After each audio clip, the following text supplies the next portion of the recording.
About a week ago, the Commander Rules Committee issued their July quarterly rules update, and in the update, no surprises, they did not ban Nadu Winged Wisdom. They gave reasoning for it, comparing it to Paradox Engine, etc., etc. We've made videos about this in the past. Many YouTubers have done that, and so the discussion on that one is paused. I think eventually Nadu might get banned in Commander, but it could take up to a year or so. I think that's what might happen. If not a year, at least another quarter or two for that card to get banned, in addition to possibly others. But the main focus of this video is going to be on SilverBordered Cards and the Rule 0 changes that the Rules Committee is thinking about making. And the intent is to equip players with the tools they need to communicate their preferences and arrive at a shared set of expectations. SilverBordered Cards are contentious. The CAG Rules Committee are working on ways to make it so that people can talk about those cards and play them in their games. And so there's a bunch of Twitter posts. This is from Higher MTG, and they said, now to get spicy, Commander, what's up? Could you please elaborate on the possibility of unbanning silver-bordered cards from a practical standpoint? The unsets are meant to be silly. Let them be silly. And he says that the reaction speed of the RSC tends to be glacial, and once the Pandora's box gets unopened, unforeseen, when it gets opened, unforeseen rises in silver border cards occur and people break the cards. This could come in the context of like price increases or just like play increases, and people are stuck in games where they're playing with crazy dexterity cards that probably should be banned and that type of thing. And I understand the point of this. And at the end of it, he says, ban the stickers. And so a few of the characters of Twitter reply to that. Shivam says, it's less unbanning and more, hey, if you and your group want to use silver-bordered cards, these ones are probably fine. These ones are definitely not fine. I assume that that's going to be the dexterity cards, which I have here on the right-hand tab. This right here. These are the dexterity cards. There's approximately 46 dexterity. Somebody else said 58, but there's 46 plus a whole list of other tabs you can see up here that'll show later. But the dexterity cards are cards like Knight of the Hokey Pokey, where you have to do the Hokey Pokey, stand up and do it. There's a bunch of crazy stuff. There's Ashnod's Coupon, which is on there. Chaos Confetti, where you tear it into pieces. Very funny, but a dexterity card that could be... I mean, imagine if Chaos Confetti got to be expensive. People would destroy it every time they played it. You could probably proxy it, but there's just like some really crazy stuff that you can do with the dexterity cards. And the main reason against the dexterity cards is that they cause games to be... It's less of a board game and more of like a skill, like magician game, and I guess that is Magic feeling, but I shouldn't have to do sleight of hand to play Magic. I should be able to sit in my chair and, win with my brain, rather than my fingers or my balancing talents, And so I get that the dexterity cards here are going to be a bit of an issue. So yeah, stacking dice on top of each other and stuff like that. It's fun, and that is always allowed in Rule 0, but I understand the Rules Committee doesn't want to open up that box there. And so, yeah, Jim LePage also replies, there's no plans to unban silver-bordered cards. The project we announced refers to a guide that will help silver-bordered enthusiasts navigate pre-game discussions. There's a big range of silver-bordered, with this already exists in black border. And there's stuff like the Cheese That Stands Alone, which I believe is Baron Glory, and a host of other cards that could be legal. There's also like Sword of Dungeons and Dragons that's essentially a similar thing. And so before I get to the rest of the video, I'd like to thank everybody for helping me get to 1,000 subscribers. I had a couple of videos in the past couple of weeks that really shot up in views. I was pleasantly surprised at the Sharpie video. That was way more than I thought it would get. So again, thanks everybody for subscribing. And if you could subscribe after this video, that'd be great. I'd love to reach even more subscribers, 2,000, 5,000, 10,000. Let's see how high we can get.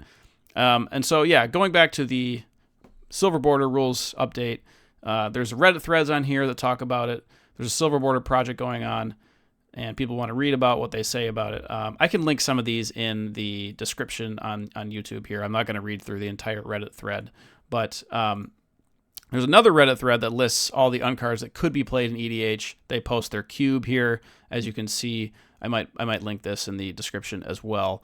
And so there's a host of cards that like could technically be played in Commander already with the current rules without having to worry about dexterity or random rules like snafus that could pop up. And so here we go. I'm gonna look at some of the legal Commander cards that are currently legal in from the unsets, and most of these are from the newer sets. Really, I think it's just Unfinity actually. I believe these are all Unfinity. The other ones had silver border, so these are black border. And really, if you really think about it, it's just Saw in Half and, to a lesser extent, Starlight Spectacular that are played in Commander. These are really well-designed cards, by the way. Saw in Half is one of my favorite cards in Magic right now, like full stop. This is such a great card. You basically destroy your own creature and create 2 token copies that are of it, and it's just like super fun. You can get like death triggers, ETB triggers, token synergies. I have this in my Commander Cube. I have this as a custom commander with Saw in Half abilities stapled onto it. It's really fun. So this is a really, really well designed card. I think it's in a secret lair as well, or one of the new sets had a Saw in Half variant. Starlight Spectacular is a fixed Cathar's Crusade, I believe, where you don't have to use counters, but each turn it's a temporary +1/+1. Each creature gets a different number.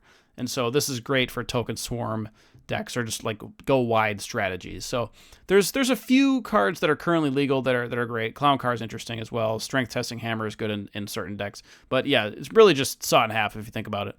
Going back to the non-dexterity SilverBordered cards here, we have a lot of iconic cards, a lot of cards that are really fun that could see play. Obviously in the thumbnail, the big furry monster. This would be a fun deck to either build or toss it in your deck and just try to get both pieces.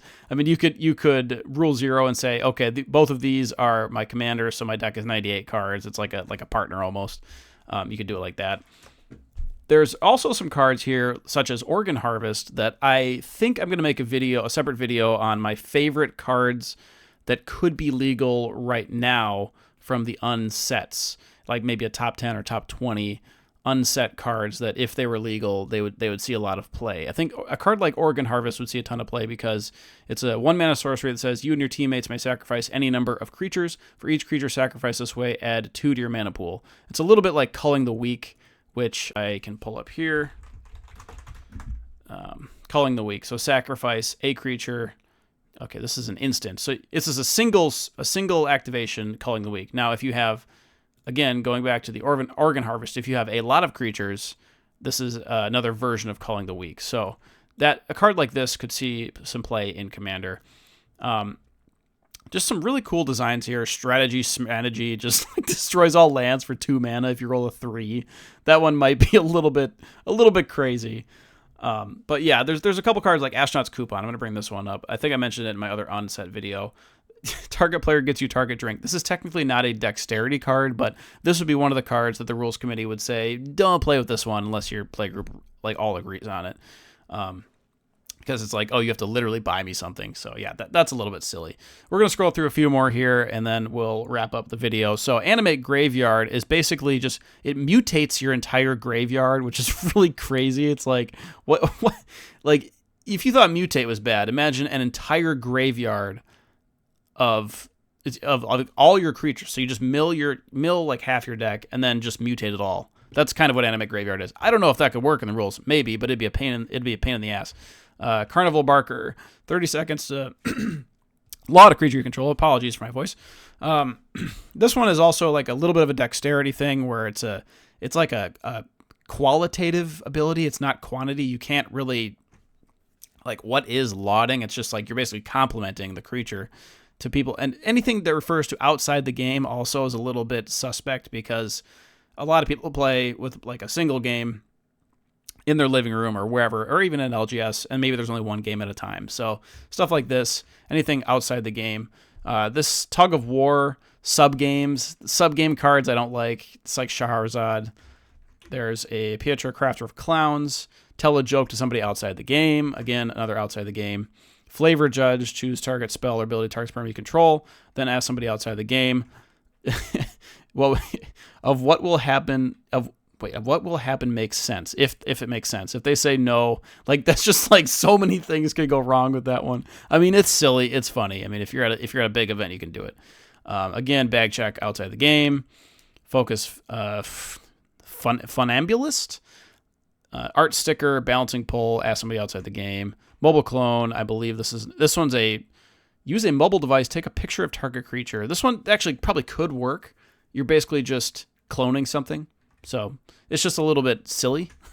Phone a friend is also using a mobile device. So you call somebody to ask them a question.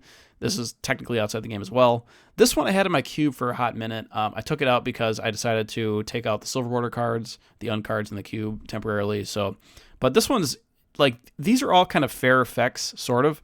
If the person doesn't have any idea, you can kind of like influence them to like have you draw 7 cards or take an extra turn or something. But even those effects are not like draw 7 cards is the best one. 7 cards for 5 mana. That's like overpowered a little bit, but the rest of them are within the band of power. So, but it's just kind of like extra finicky. Booster Tutor, however, this doesn't really work with the rules of Commander, I don't think.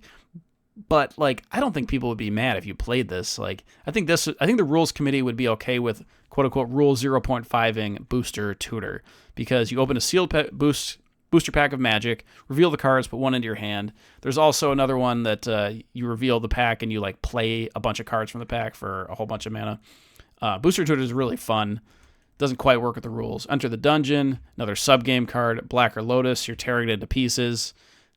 I don't know if they want to have people tearing cards up. Jester Sombrero, look through target player's sideboard, doesn't exist in EDH. Mirror.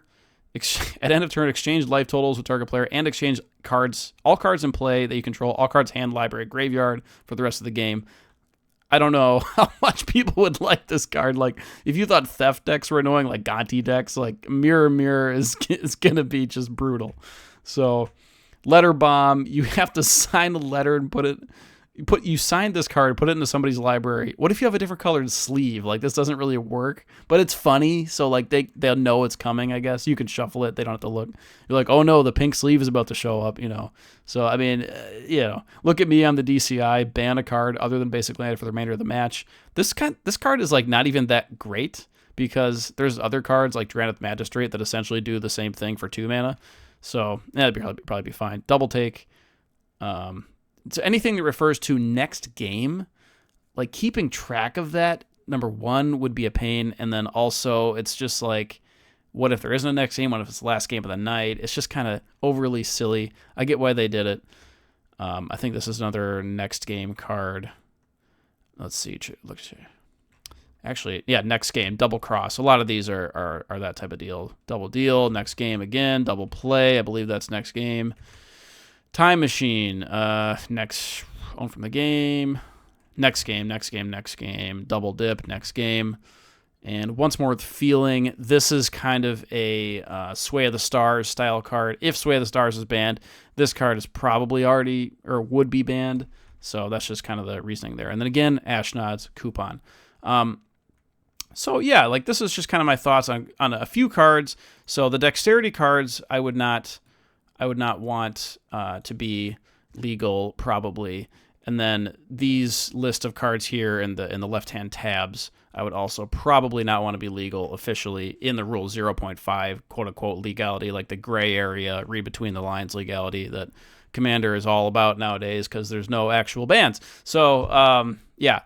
What do you guys think of the cards that I mentioned here? Would any of the dexterity cards be okay in Commander? I didn't read through every single one, but like, would you be okay playing Chaos Confetti in a game? Would you be okay playing a number of these other cards? And then which cards that are non-dexterity that I did not mention yet would you enjoy playing just in general, like Cheese That Stands Alone style cards? Which of the unset cards are your favorites? Let me know in the comments. And again, be sure to like, comment, and subscribe. And until next time.